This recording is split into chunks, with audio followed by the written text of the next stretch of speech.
trade Ak Party only, the AKP, and 3% time to the other parties.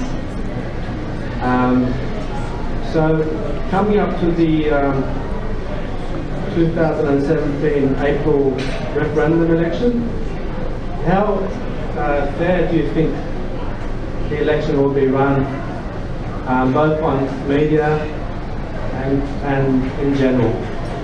I think Chris will be the expert on this one. Okay, yes.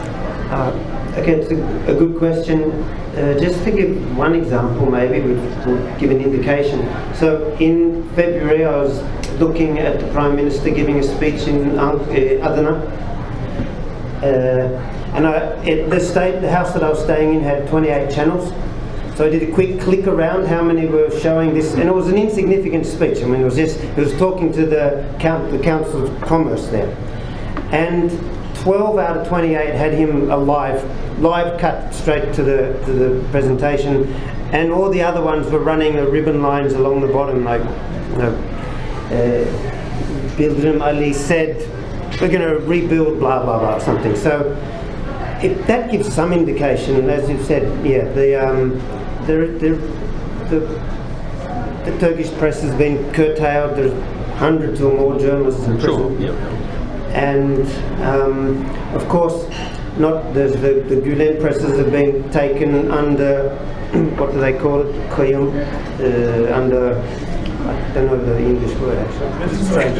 Under administrations. And of course, I mean, we shouldn't forget this as well. Since the coup, there's been at least 10 Kurdish papers and newspapers that have been shut down as well. It's not just Gülen and other religious movements. It's been a lot of different groups. So, yeah, basically we can see it's not going to. There's not a free press which has been able to run a debate for people to make up their minds. There is a really heavy concentration on the yes vote. Okay. Yeah, the situation in the June election 2015 wasn't wonderful.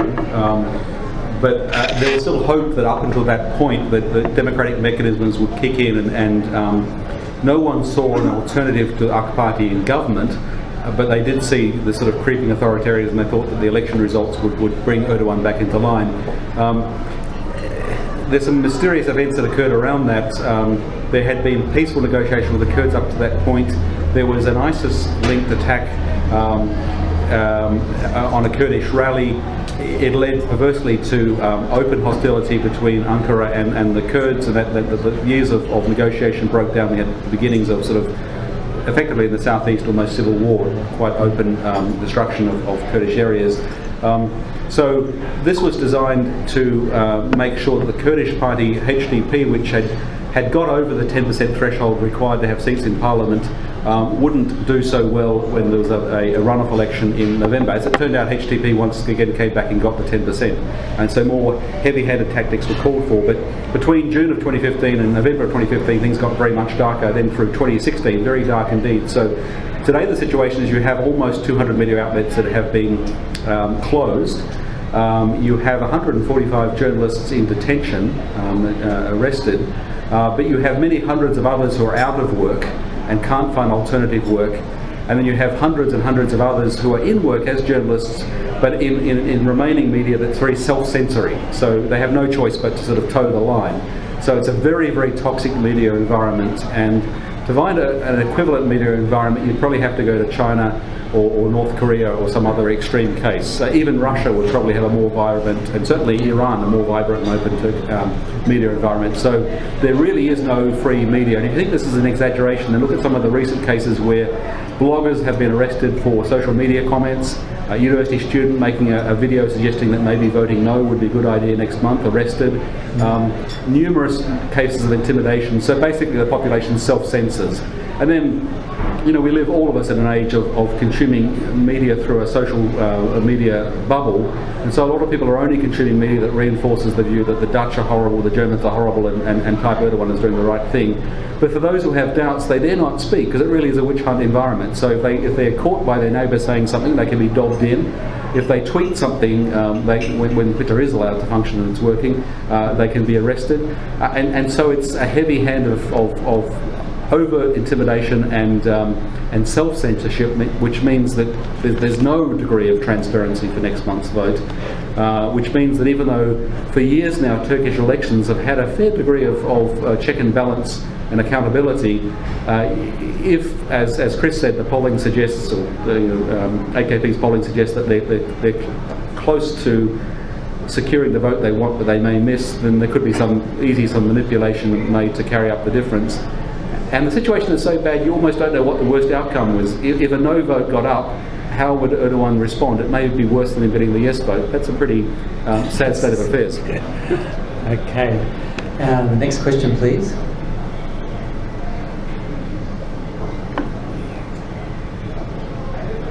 Thank you, gentlemen, for that very insightful discussion. I just was thinking, unless I missed the discussion earlier on, when looking at the politics and where we are now in respect to Turkey, if you were to look with hindsight now, were there particular things that we could have seen coming to this point where Turkey is at now? Or was there a sudden shift around in the politics or heart, if you like, of the president currently running Turkey? So I guess what I'm trying to ask is that what could have been in hindsight, was it something always in plans, or was it something, a sudden turnaround of events that just took shape? And if so, what could have been, what do you think in your respective fields is the motivation, like the key motivation for it?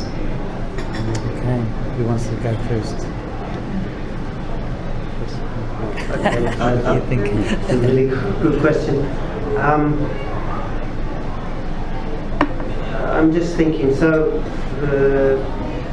going to Turkey on and off for a long time now, and I go back, say, after the 2002 election when AKP Party formed government, was there an indication that they've become so authoritarian? I mean, I honestly didn't think there was. So some people, of course, there was always a group of people who never liked the AKP Party, but their reasons were not necessarily because they were authoritarian. It may have been for some other reason. Look, they've never seriously addressed some issues, which perhaps may suggest, I mean, the Kurdish problem, let's say, which in one way, is such a minor problem. It would not be that difficult for Ankara to say, no, there is a million, like Australia, countries that have some forms of federations. We could easily rework the sort of administrative structure to give some vague forms of distribution of responsibilities and duties between different parts of the country. But because unfortunately, perhaps, unlike Germany, it's a French Republican tradition and coming on top of a very sort of an Ottoman tradition, a very centralised system. Maybe that's been one clue, perhaps, that there's that possibility that the AKP Party, given whatever may happen. I felt like it's a bit more contingent. It was hard to see that the AKP Party would turn out. Maybe the historical events just unfold and different things came together, and that's the outcome is what we see. But Sure. Yeah, I mean, it's always hard in politics anywhere. We could waste a lot of time now talking about Donald Trump and whether that was inevitable. It wasn't, of course. We only see things, looking in hindsight, we see connections, in that case with the Tea Party movement. But of course, that was a very unlikely victory. It still remains unlikely that he would have become president. Of course, the lesson is you've got to pay attention to the forces that saw populism rise in that way. We are dealing with sort of the age of populism, and that is what's powering Erdogan. But I think one of the things we need to break apart is that the AKP right now in the end of March 2017 is not the AKP even of 3 or 4 years ago.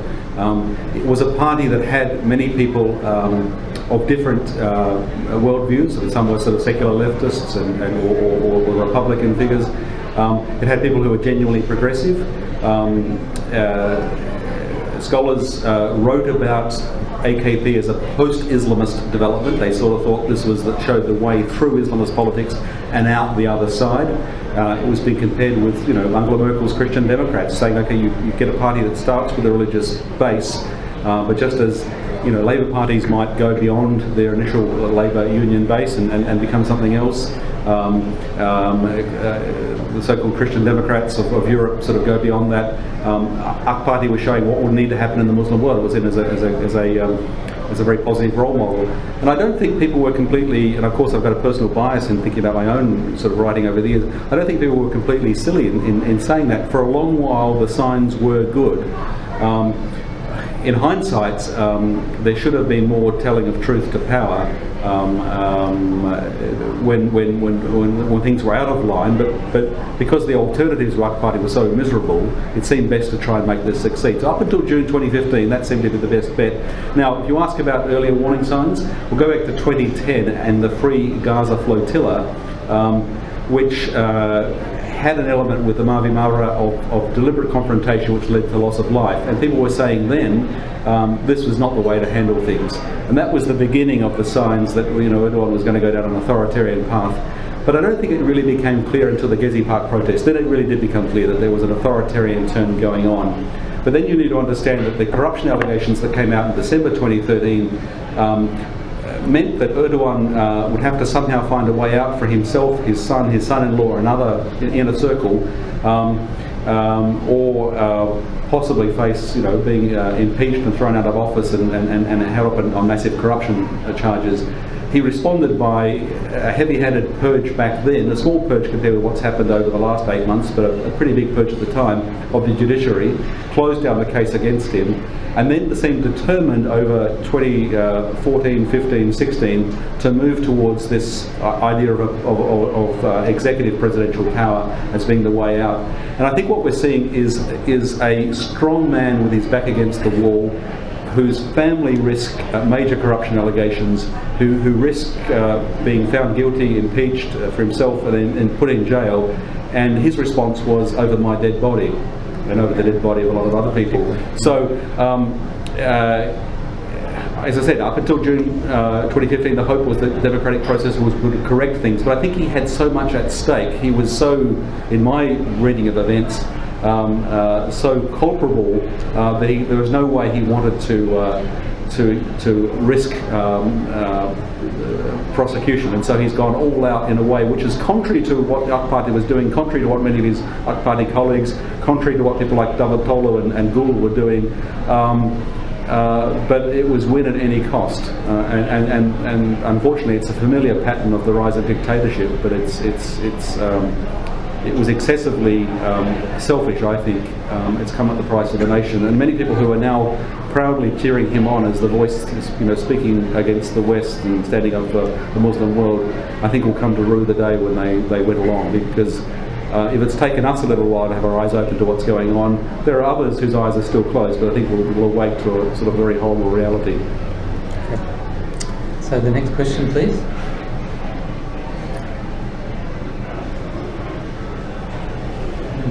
This one. Go ahead. Hi, there was a lot of talk about a new constitution, there was a lot of talk about how there needs to be open discussion around the new constitution which is about to be implemented, and also about how it needs to be changed, but of course there needs to be more democracy involved. But if we look to the example of South Africa, it has one of the most liberal constitutions that exists today. However, a lot of the constitutionally valid human rights are not really enforced. And is there a possibility that theoretically a new constitution surrounded by open debate sounds like a good solution but may not be effective? That's a very theoretical one. Yeah, constitutions have to be applied. You can have the best constitution on paper, but it's possible to have other things happening. Despite that, a good constitution with a distinction between powers, between the executive, with some independence to the judiciary, to not be appointed by the president, etc., would be good. I mean, Turkish is a constitutional state. In fact, it's like if there's one country in the world that is incredibly interested in lawmaking and constitution, is Turkey. There's a huge range of different legal bodies, counter-checking each other, etc. And even the junta, everything they did was done legally. So yeah, laws are important, and good laws are better than bad laws on the book, and good laws and with proper appeal mechanisms can mean that something that happens at one level can be overturned by another court. Of course, if there's other types of political exercises going on, then even the best legal system maybe isn't that effective. Yeah, if you're looking for good constitutions with new democracies or fairly recent democracies, then South Africa is a good example. So is the Philippines. Clearly, a good constitution is not enough to give you good governance and robust democracy. You need more than that. So leadership and other sort of mechanisms of accountability are important. So if Turkey were going to the polls next month with a good constitution on offer, we'd still be concerned. The trouble is we've got all of the things we've been describing and a very, very bad constitution. What they're being asked to vote yes on is a horrible constitution. I mean, to give so much power to one man who would be able to choose judges and other members of the judiciary or the legal fraternity, have that sort of control, choose the Prime Minister, control the party directly, have no sort of check and balance mechanism, appoint all senior military leaders. You know, even a good man could make a terrible mess of that, and given the form of recent years, and given this Turkish propensity to sort of do things by the book, if the new book has got such bad laws and you've got such bad behaviour, then it's a pretty grim outcome. Okay, so there's a question in the back there.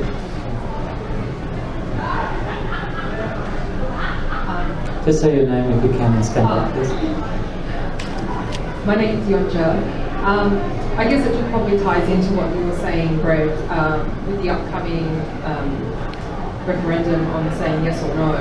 I guess my question would be more of looking at, we talk about the AKP and Erdogan quite a lot, but what exactly do you both believe motivates these people to support them? Because at the end of the day, there is quite a large support base going on.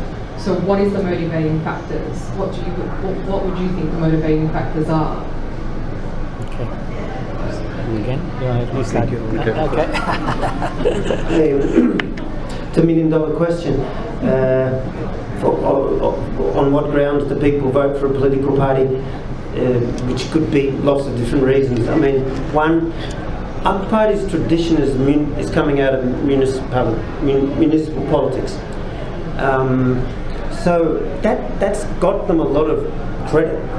And actually, if you look at the publicity material that AK Party produces, or their councils, it's an incredibly high quality, glossy, constant advertising. And basically, it's like, we have just opened up 50 bridges. We have just opened up 2 new highways. We've done 10 new hospitals, etc. So they're both doing a lot of stuff. And on top of that, they have a very sophisticated publicity campaign to tell people about all the things they're doing. So that's one thing. I mean, Turkey has a pretty bad distribution of wealth. There's lots of poor people in Turkey. Lots of people pragmatically, I mean, for them, that would be a reason for voting. You know, this is a party which still might do stuff for us. I mean, we don't like them perhaps, but at least they'll do some things, and at least they're not corrupt. I mean, it's funny that the AK Party's been using the memory of the previous before 94 in Istanbul, and got a really lot of capital out of the fact there was a corrupt and pretty hopeless Social Democrat mayor from 90 to 94. I mean, and some people have got that long memory. So, I mean, that's the other thing. Generations vote on different grounds. People who can remember the period before AK Party come to office, that's one reason. And then there's a good question about younger people. I mean, there's a whole range of other reasons why people like Tayyip Erdogan. Tayyip Erdogan has a very particular Turkish, let's say, it's pretty colloquial. He talks in a type of masculine way. People like him talk. He's also a pretty amazing speaker. I remember just by chance, he did in the good old days of the AK Party, they did an opening, towards the so-called gypsies in Istanbul, Çingene açılır. And I went to the opening rally where Tayyip Erdogan spoke in the big basketball stadium. And just by chance, I was actually on the side, so I was looking. He spoke for an hour with no notes. And, I mean, it was a really great rhetorical performance. And there was lots of, people, gypsies who were there, and they were really overjoyed. And it's just like, wow, this is the first Prime Minister of Turkey who's actually taking us seriously, who's opening up a new sort of social pact about how certain types of rights that we might be incorporated within. Of course, critics may have said there was also a type of urban connection to that, where there was an expulsion of certain suburbs that were under heavy gentrification. And some new housing for people to move to. So we'd be cynical at the same time. There's some of the reasons. I mean, Istanbul's been transformed as well. There's under the AK Party, there is a massive political economy behind AK Party. The AK Party has thousands of very powerful and sympathetic businesses who have risen in tandem with AK Party since 1994. So in fact, they're not just a sort of a political movement in that regard. There's a very strong economic force of people who will also be supporting and voting for AK Party. So there's a whole host of reasons, perhaps, when we think more socially about how why there's a group of people who are strong AK Party supporters. Okay. Yeah, there are sort of two things going on at once. One is the achievements of the AK Party and people's desire to see the best of that and make that work, and then there's the hopelessness of the opposition. I wonder if are there any X-Fan files here, the TV series. Anyway, you might recall the tagline for the X-Files was "I want to believe," which kind of taps into a very deep human desire. That we want to believe in certain things, and people of course want to believe in democracy. The AK Party did so many good things for so long that the desire to believe that it's still the same reformist party is very, very strong. And when the alternatives are a struggling Kurdish party which has been battered around and had its leaders arrested and been intimidated because it's the only opposition party that sort of really can stand up to AKP, a right of centre party which has become co-opted by the AKP, and a left of centre party which probably couldn't organise beer in a pub if it tried, has become very weak and ineffectual. There's no alternative, so people don't see where else do you go, and so clinging to this hope that the AK Party of the good old days would come back, and that this current rhetoric is just rhetoric, and looking at the alternative in an age of populism, you can sort of see why it holds together for as long as it does. Now, I might be tempted to say, well, it's going to fall apart and they have their eyes open. But, why is Vladimir Putin still so high in the polls in Russia, given the way the Russian economy is going and everything else is going? I think part of it is what Chris was saying, this desire for a strong man who, speaks so convincingly. Turkey has a political culture of wanting strong men. This is true across all the parties, by the way, the opposition parties too. The only way you get a change of leadership is once you bury somebody, and even then it's not entirely sure they're not going to come back. There's been this history of strong men hanging on to power long after their use-by date, and people sort of supporting that. And there is this desire for a leader, not just of Turkey but of the Muslim world, who will stand up, and so there's a lot of capital coming in from the Gulf supporting Erdogan's initiatives, and that's meant for a lot of people life has been pretty good economically, so you can sort of understand that. Yes. Okay, another question now.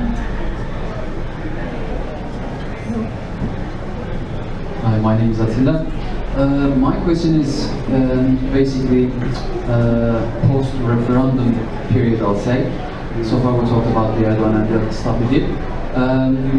So there are, either he's going to get a yes note or no vote at the end of the referendum. So what will be the end of this thing? So do you have any predictions? If he gets a no vote, the referendum will be against his will, and then is there a light at the end of the tunnel, or is, Moody's, the credit agencies are changing the credit scores of Turkey? Is that going to be something economically that will be the end of era of Erdogan? Okay. Well, Thank you.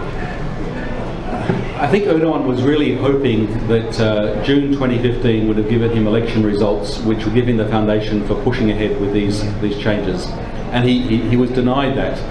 He saw the HDP, the Kurdish party, as the stumbling block. So he tried in November to try and eliminate them so they wouldn't get the 10% threshold. And he failed with that. So then throughout last year, there was increasingly draconian efforts. And then this mysterious event in July and this purge. He doesn't seem to me like a guy who's going to give up. He's got too much at stake. You know, as they say in Southeast Asia, at least, as an adage used, the trouble with riding the tiger, they said this of Suharto, the trouble with riding a tiger is that when you try and dismount from the tiger, he may very well eat you. And the trouble for Erdogan getting out of power now is that he may be eaten by the same machine that he's been controlling. So I don't think he sees any option but to stay in office for the rest of his life. And you know, this, by the way, this referendum will give him power to really remain in office pretty much for, well, 2029 at least, possibly longer. So, you know, maybe alongside Vladimir Putin, Mugabe in Zimbabwe might be another role model, but it's that kind of nasty, kind of personalised power that won't let go of anything. I think he must be pretty close to the numbers, and so this is just speculation, I think that if he doesn't get the numbers legitimately, now there's so little scrutiny, there's such intimidation, there's no free media, the judiciary and legal fraternity is so under pressure, that there'll be just some manipulation to close the gap. If he falls way short of the numbers he requires and he can't cover up with manipulation, I think we'll see another phase of a different kind of emergency rule and perhaps some creation of an outside enemy, maybe a series of ISIS attacks and some response to that, and then he'll come back at this again and get the result that he wants. So I don't see a no next month as letting anyone off the hook. I think it would just be another wave of problems. Now, an optimist might say, let him get the yes, and then he can back off and go back to being the more reformist figure he was earlier. But as we discussed, this is a very bad constitution that concentrates personal power, and he has people around him who have gained so much from really, frankly, corrupt dealings, including through the purges, where there have been several tens of billions of dollars gained in so-called war booty, that they're not going to want to give up that. And so it's really hard to see any light at the end of the tunnel for the time being. Okay, thank you. And is there another question, please? Yeah, here we go. We'll make this the last one. My name is Zeynep. I just want to ask you, like, you mentioned about the Gülen movement and AKP, and we all know, like, there was a mutual relation together, and it's actually to understand the future better and Erdogan's, future, Turkey's future, is what's happening between these two, like AKP, or maybe we can say just only Erdogan, and the Gülen movement, then like coup attempt, and maybe we don't know, maybe it's not done by Gülen movement, but as we assume at the moment, like it's, and everything appears that is done by Gülen movement as well. And so, what's the conflict between these two organizations? And it's a course or it's drive to Turkey in this direction. In terms of going back to the July 15 coup, first of all, because that's important to get in context, it seemed implausible at the time that the Gulen movement would have been involved. It was plausible. There were some people who had a Gulen connection through education who had gone on to become officers who might have been involved. But then the government failed to produce evidence, and just the last few weeks evidence has come out from people who have been giving testimony, people who have in some cases been very badly beaten, it's very clear. And frankly, it seems harder than ever to imagine any significant Gulen involvement, given all the testimony that's come out at the moment. Of course, one of the reasons why it seemed incredible there would be involvement is that the military was always a very secular organisation and had a series of purges to drive out religious people. So the idea that you could be secretly religious and sit around with other guys who are drinking and smoking, womanizing, and not be detected, just seemed implausible. And you could rise to the rank of generals. I mean, bear in mind we've had sort of 43% of the flag officers dismissed, they can't possibly all have been Gulenists or remotely religious. I mean, what we're seeing actually is the pro-West, the pro-NATO, including the guys at NATO headquarters, dismissed, and the guys left behind are more Moscow-aligned. So there's that, but the story was put about that, well, we had a former ally of Gulen, a former ally of Erdogan, the former Fethullah Gulen, who had fallen out. Actually, Gulen and Erdogan only ever met twice. And it seems more that what had happened was that Erdogan had very much hoped to co-opt Gulen and the movement that clearly was aligned to follow his leadership, but that was rebuffed. Even though Zaman and Samaniolu and other outlets were very sympathetic towards AKP and painted in the good light, and I think in hindsight made some mistakes there. I think one of the biggest mistakes made was allowing themselves to come out as the message bearers on the Erdogan and Sledgehammer cases, which then left them exposed. In football terms, they were caught offside, but lured into taking a lead on those cases, and I think set up by Erdogan. What you had was a movement in the form of the Gulen Hizmet movement that came out of the same demographic, small town, religiously, socially conservative background, that the petty bourgeois of guys who come from small towns who had been making auto parts or white goods, and who looked for guidance what they did with their newfound wealth and were told to invest it in schools and colleges and did so. That was the same demographic base that voted AKP. So there was a long time alignment. And given what I've said about the lack of alternatives of opposition parties, it's not surprising that they ran along parallel paths for a long while.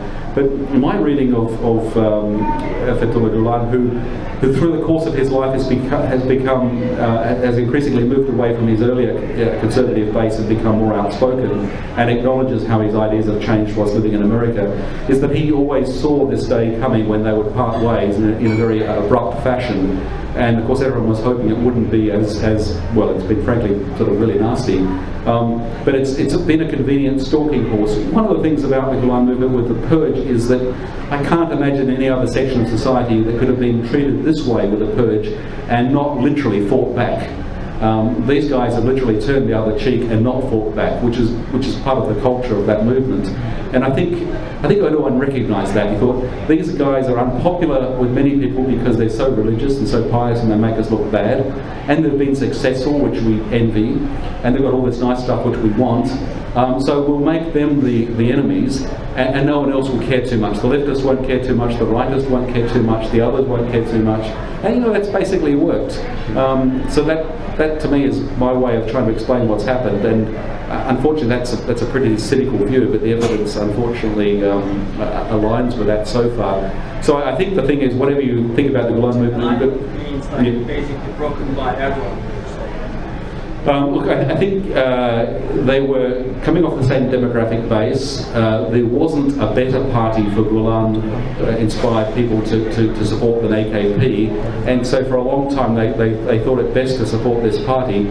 But the movement and the AKP, and with a few exceptions of people who crossed over and became MPs, wasn't linked at all. And given the comments that Chris had earlier made, the thing about laicity in the Republic is that it was about controlling civil society, about controlling religious expression, not about excluding it, but controlling it. And to have such a large civil society movement, several million people, and so successful, simply because of hard work and deferred gratification and investing in education, that was seen as a threat. And so it was always going to be the case that threat would have to be dealt with. Okay. I agree with Greg up to quite some of the things he said. Though we do see that the upper party since say 2000, even before then with Refa and the Hizmet movement have sort of risen together in tandem, supported each other. Now, so the AK Party is accusing the Gülen movement in Turkey of infiltrating the state. That's some of the words they've been using. And we really should make a distinction between Gülen movement in Turkey and it's changing over time, and the Gülen movement in other parts of the world. I mean, they're not the same. It's not. I mean, I don't imagine that we're thinking of a movement that is really heavily directed in that regard. And Turkey's not Australia. Gulen stuff in Australia, Hizmet, is not the same things that are happening in Turkey. I personally probably am a little bit more cynical about some of the things that the Gulen movement did in Turkey, in terms of a pretty clearly, heavily orchestrated push through its really good education systems to not place, but to encourage its graduates to move into the Turkish administration. So partly the purge supposedly is getting rid of, tens of thousands of people who are aligned to the Gulen movement, who would know. But I think there must be some truth in that, but that's just in my feeling. The falling out of the Gulen movement and the AK Party, other people will have other knowledge about it. I have heard, but then we hear lots of things about Turkey and who knows which one is actually true. The Gulen movement is part of sending its aligned, educated people into state bureaucracy, heavily moved people into the education department, into the police.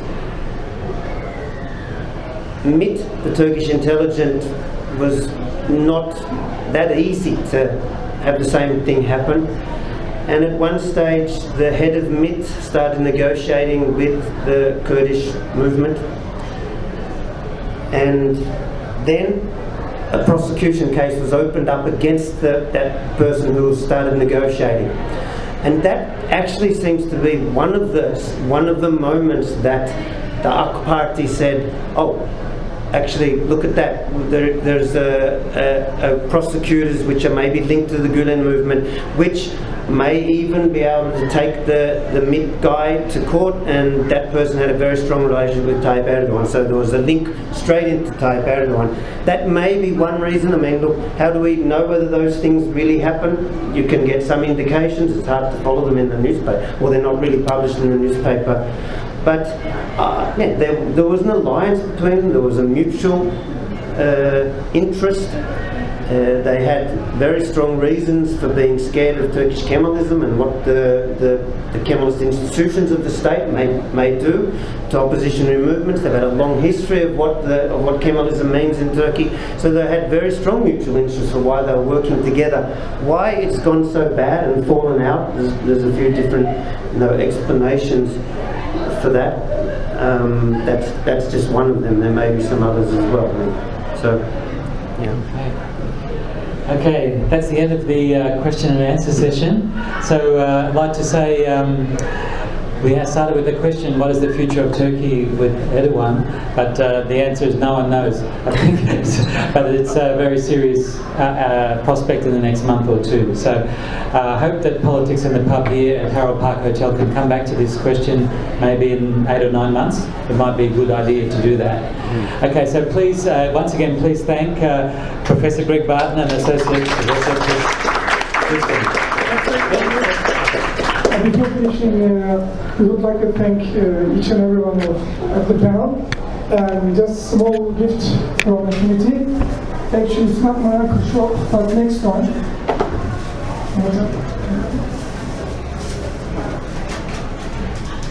On behalf of the committee, just a small gift for each person. Professor Greg Barton. And Peter, thank you so much. Chris Houston, and also Thank you very, very much. Thank you so much. Sweet gift. Okay. And to the chair, please. Okay, thank you very much to the members of Affinity for that and your participation tonight. It's been a really good audience, challenging these two speakers here. Next week, the topic is what is happening at the ABC, and it's an evening with Quentin Dempster, who is a really prominent and experienced journalist, worked at the ABC and many other outlets. Today he's, I think, the editor of the New Daily, which is an online daily news. So please tell your friends about that. The recording of tonight's session